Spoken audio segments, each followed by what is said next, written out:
Okay, so welcome, my guest. I have you here anonymously because I have a lot of clients who like to maintain anonymity, but I want to just dive right in. So thanks for being here. And what was the problem that you came to me for? Pornography. And can I just touch on real quick? I really appreciate the anonymity.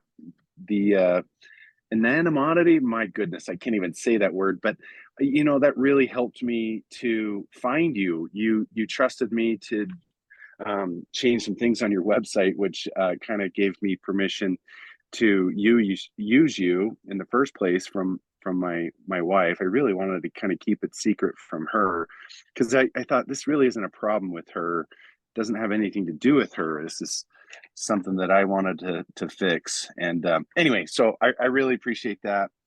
And yeah, well, I'll let you continue going with Yeah, your interview.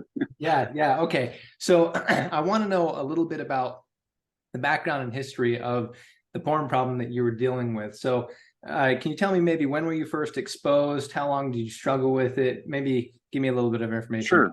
Yeah, and to be honest, you were the one that really helped me identify that it was something that happened when I was about 9 years old. There was an image that I saw. It was at my grandparents' house. There was a book above the. It was in the laundry room, and there's a bookshelf of a whole bunch of random books, and I just happened to pick one up that was maybe about pregnancy. I don't know, but there was an image in there that kind of made me feel euphoric and different. And I didn't know that what that was at the time, at the age of 9. But I knew it wasn't right, but I kept going back to that image. I remember repeatedly going back and trying to get the same high that I got from viewing that, you know. And anyway, that kind of stuck with me throughout my life. I mean, I didn't know this really until, like I said, meeting with you, that was something that happened when I was young.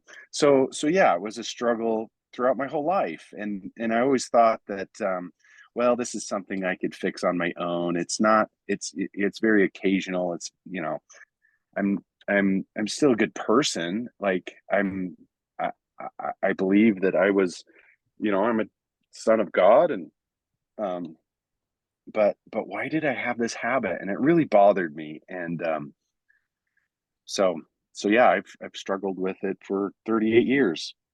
Yeah, So yeah. So during that time that you were struggling, how did you notice, like, what kind of problems was this causing besides the fact that you didn't like it? I think it was more like anger issues and like just not um totally um whole relationships maybe is a way, but also just little lies that I would, tell and justify or whatever, but also just a complete waste of time. It really was a, yeah, waste of time. Yeah, yeah. And so now this is where it gets kind of interesting when I ask people this. What what had you already tried to fix it? Because if I remember right, you had even switched jobs, right? I mean, That's true. Yeah. Yeah. I thought, boy, if I have a job not looking at the screen all the time, or dealing with different issues, or whatever, I thought that would be the case. I mean, there was several things like that I tried, of course, talking with bishops. Uh, that was good, but that never really fixed my problem. Of course, they're not therapists, so um, yeah. So those are some things that I tried. I guess, again, the adversary really wanted you to hide this, and I always thought that it wasn't that big of a deal. It was something that I can do myself, and those really are lies. I do need help, and um, I can't do it alone. And um, those are just part of the lies that the adversary kind of gets you yeah, caught up in. yeah. So when you were failing and falling into the pornography, what were you noticing that was triggering you the most? When were you getting tempted the most? Mostly just feeling lonely, bored, unloved. But I think the biggest one was curiosity. I mean, I'm on a computer a lot, and yeah, you would see something and it would pique my curiosity, and then you just dive down further, and you'd want to keep feeding that curiosity, and um, obviously didn't lead to good things and completely wasted time, and yeah. Yeah, yeah. And if I remember right, also when we first chatted, I mean, it's been what, almost a year now since we met? Yeah, yeah, 11 months, over Yeah, 11 months. it's been a while. So I think I remember you actually telling me when you wanted to meet with me and you wanted to keep it kind of safe from your wife. Tell me, how was it affecting your relationship with her, maybe even with others, as far as um, your ability to even talk about it, or the problems that it was causing in relationships? Yeah, again, really, I was just mad. I was angry at myself. There's this saying that hurt people. Yeah, And I was hurt somehow, and I was mad at myself for for doing this, partaking in this bad habit. And so I would, yeah, obviously take that out on my kids and my wife.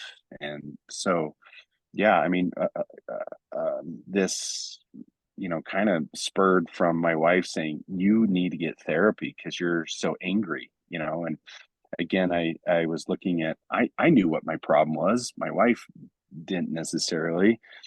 It wasn't an anger issue. It was a pornography issue. I was, trying to hide it from her so much that, but I was just angry at myself. I just couldn't understand why I couldn't fix this myself. And so, yeah, it ruined relationships, and relationships weren't that great. And with my kids and my wife. And so, yeah, that was definitely something that I did want to fix, which led me to you. yeah. So what what do you think was really at stake here for you if you didn't get it fixed?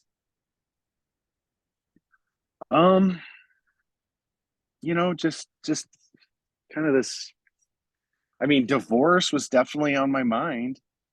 Um, I again, just kind of a waste of time. I just I wanted to stop this habit. I mean, I always had this fear of being caught, and that just terrified me. But again, that was, I don't know, that's part of the trap. Yeah, um yeah. How often were you viewing porn? I'd say monthly. I mean, it give or take some. I mean, I sometimes it's weekly, 7 to 21 days, Right, right. um but I wouldn't say daily, or if it did happen, it seemed like it happened in pairs. Like one day you view, and then you'd feel like totally lost, and then you'd act out again, like Yeah, but then I'd be sober for 21 days or a month, or sometimes if I was counting, it was really depressing because I was feel like, I've had 100 victories in between those times, and anyway, right. it was, you know Yeah, okay. So when you decided to reach out to me, what was your hope? What was your goal in an ideal world? What did that look like for you?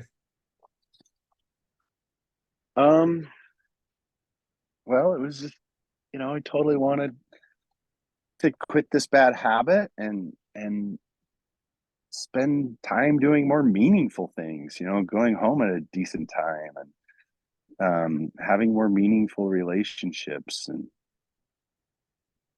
Yeah, yeah. yeah, So did you get your result? I feel like I did. Yeah. In So fact, I bought a piano. And just a quick side story. So when we were young, my parents bought a clavinova, and the keys light up, and I learned a song on it. It was awesome. But then they decided to return it, and they got a computer. And well, then my life began with computers and programming and whatnot. And anyway, so now that I've got all this time, I'm like, oh my gosh, I'm gonna go buy a piano. And of course, I bought a clavinova. The keys light up, and I've been teaching myself some That's piano. So awesome. Good. yeah. Okay, so this is where we get into the part where people are usually resistant, and it's the idea of hypnosis. So when you decided to work with me, did you have any reservations about the hypnosis side of it?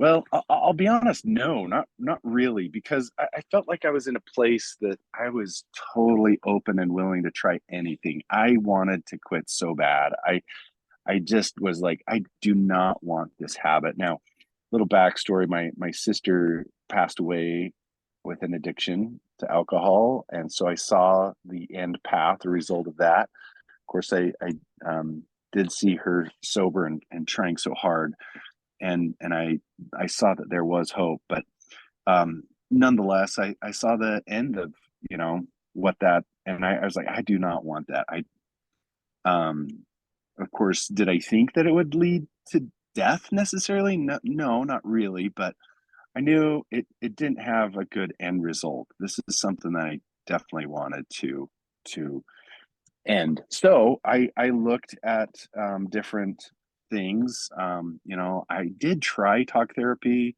One of my work offered it. I got on a Zoom call with some guy that was in a lazy boy chair. He was very chubby, and he was talking about my sex life. And I was like, this is not therapy. This is no, this is not for me. And so I knew I didn't want talk therapy. Um, but I was really intrigued with EMDR and what that movement, the eye movement desensitization and reprogramming. I was really intrigued by that. In fact, I had recently been in a different country, and I thought I saw something that piqued my curiosity, which means that I was triggered.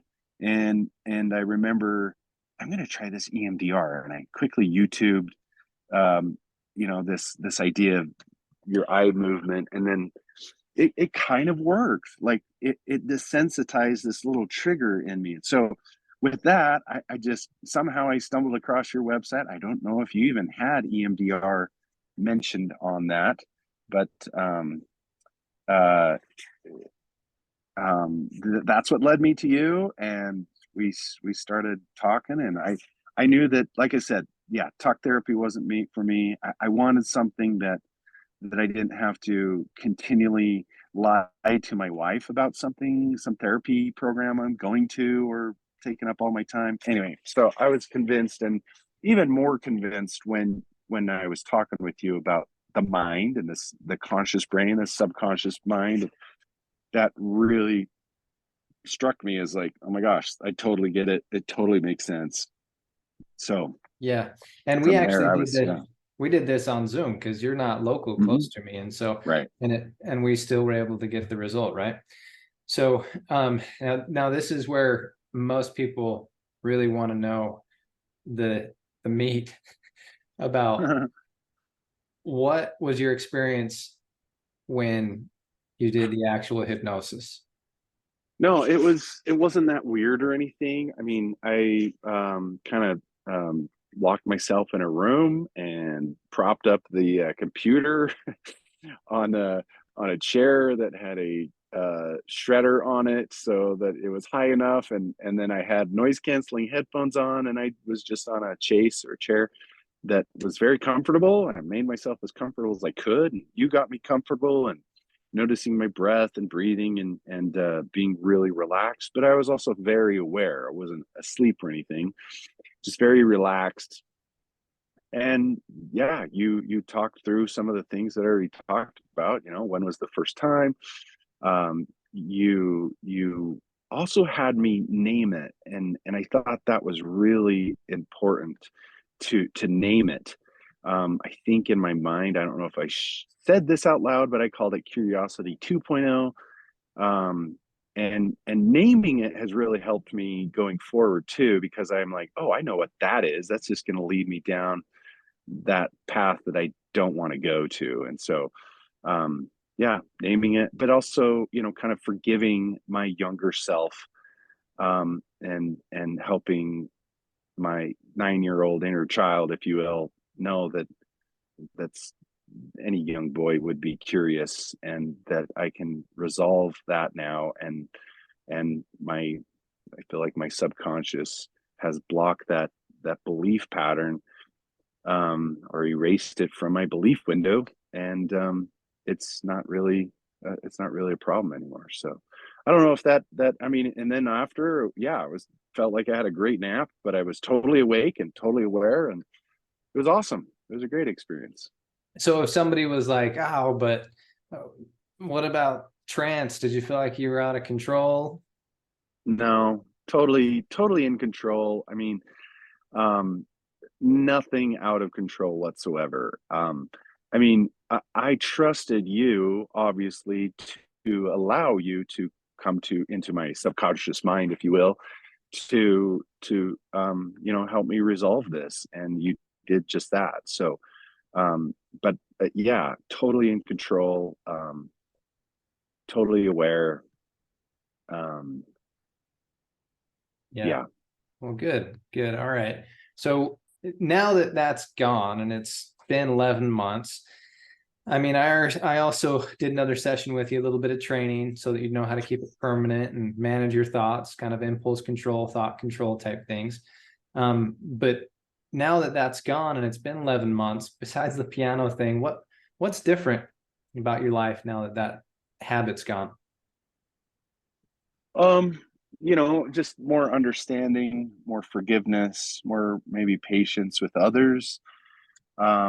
And man, I'm telling you, a strong desire to help others too. I've actually, um, you know, just I've been going to ARP meetings because I just want to hear from others, talk to others, see if I can help and show them that there's hope. There is opportunity to change and to, um yeah, I mean, I still feel like I've got change to do. I still want to be better. I want to be more Christ-like, more caring, more loving. um I'm still working on that, Yeah, but join the club, right? yeah, I mean, everybody does, right? But yeah, I just feel like I've got a wonderful gift, and I'm so blessed, and I want to share that with others somehow. I Yeah. don't know what that looks like just yet, but anyway.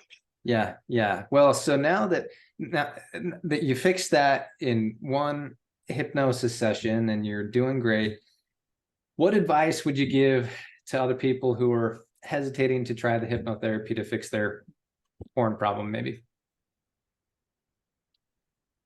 You know, the problem is really with the mind. It's in our subconscious mind, and it needs healing, and it needs understanding, and needs this resolution. And I don't know that you can get that more effectively than hypnotherapy. I really can't think of anything better. I actually have tried EMDR with a professional, and it has its place, but I feel like I'd have to go through several sessions to get the same results out of one hypnotherapy session. It's so effective. It totally makes sense to me why it's effective. Really, it's your subconscious mind that controls your behavior. Sure, we have our prefrontal cortex that controls, what we allow, and but how come I couldn't quit this before? Well, it was something in my subconscious mind that needed healing and understanding and resolution. So I thank you for that. Yeah, And awesome. Well, you were an awesome client and you're just great. We've got our 20 minutes, and so I'm gonna turn this off. But is there any last thoughts that you'd like any listener to know? I mean, just maybe these three last bullet points. You need help from a professional. 90% of the time, or 99% of the time, I've heard that it was something that was traumatic that happened to you when you're young, and you need to allow for forgiveness and love. And then third, what's helped me is naming it, to name what it is. I mean, it's the adversary. I called it curiosity 2.0. It's yeah, but naming it has helped me not go down that path any longer. So again, thank you so much for this opportunity to share. I hope it helps someone. I hope that they can reach out and seek professional help like yourself, and really it's been super effective for me. So thank you. Awesome. Awesome.